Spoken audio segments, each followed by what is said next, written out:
There's so many fights that the Asian Law Caucus has undertaken for our community. Their work has reverberated throughout our country. They've really been a trailblazer in so many issues that we care about.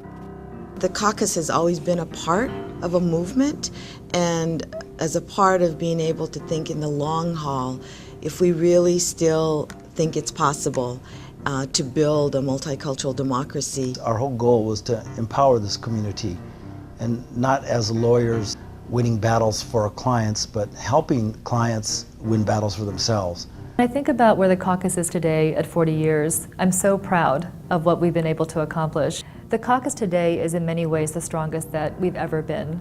But when we look at what the need is in the community, we need to be so much stronger.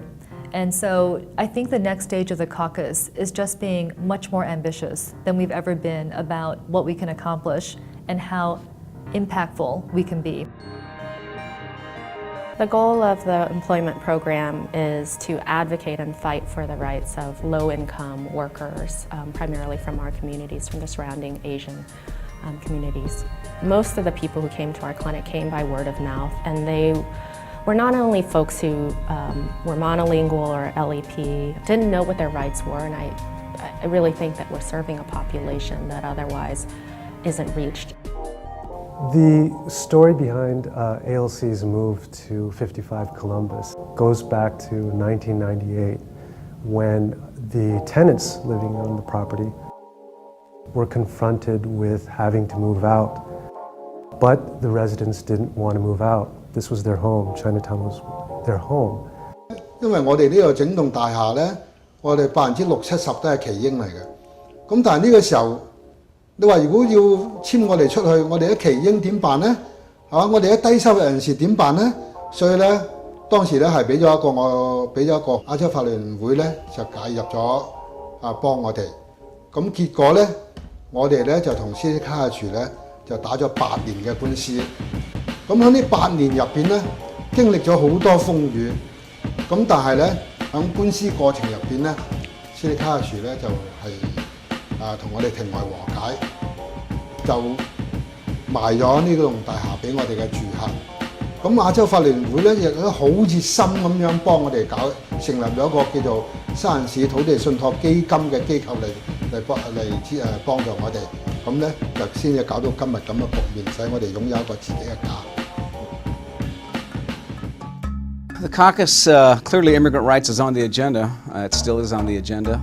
Our community has changed quite a bit in the last 20-25 years. And I think for the caucus, it's trying to be innovative, be creative, and certainly open to what the new changing demographics are. We are part of the San Francisco Immigrant Legal and Education Network. This is a pretty novel collaboration. The Asian Law Caucus is a pretty big part of the network.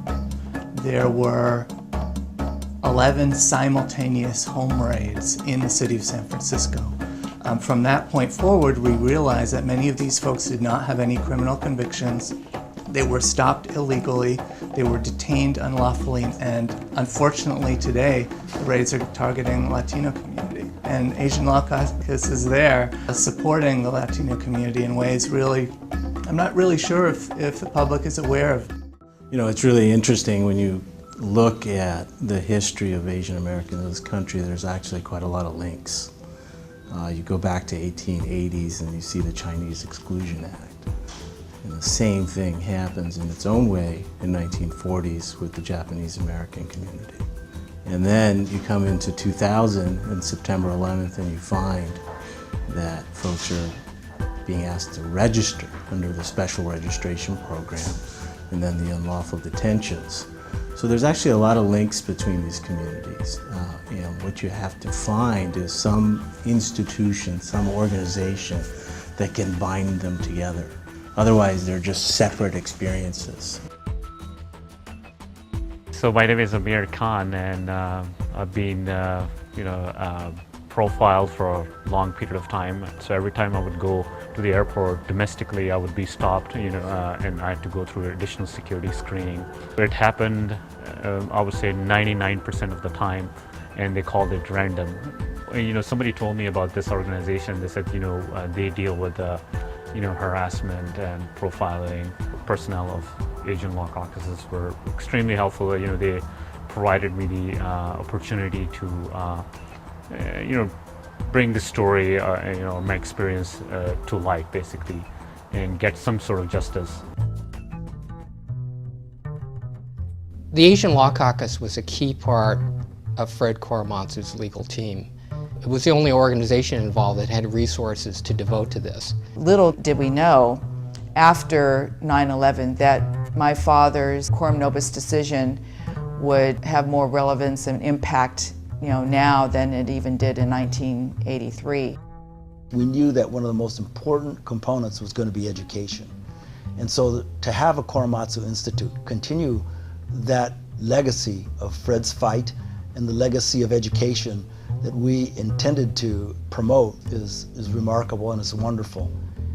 The best way that I've been able to measure the impact of our work has been to visit classrooms and to see our curriculum put into action, and to walk around and to talk to very young students and to ask them, what are you doing? And they say to us, I'm learning about Fred Korematsu. And I ask, well, who's he? And they say to me, he fought against something that wasn't fair. And that's really the essence of what we're doing, to tell them about the story of one man who represented a much, much bigger issue, not just for his specific community, but really for the nation at large.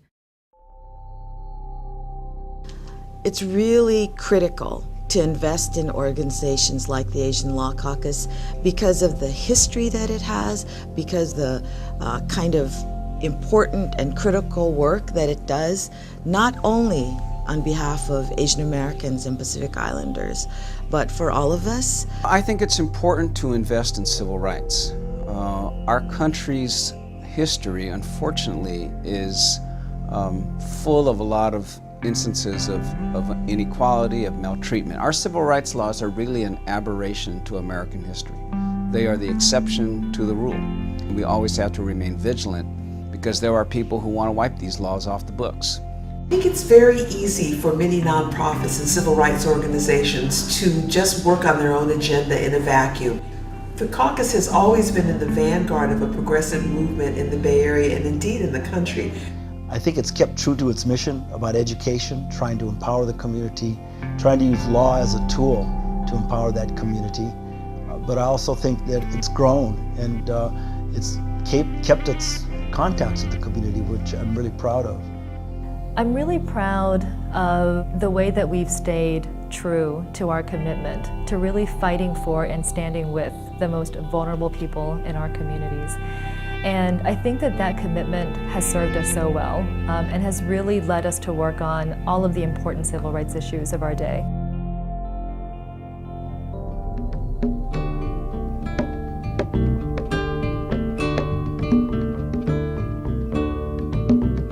We are the children of the migrant worker. We are the offspring of the concentration.